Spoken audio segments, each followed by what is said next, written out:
Swende.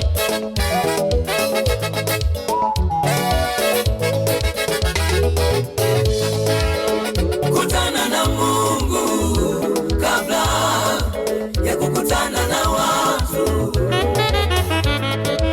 Nenda mbele za Mungu kabla ya kwenda mbele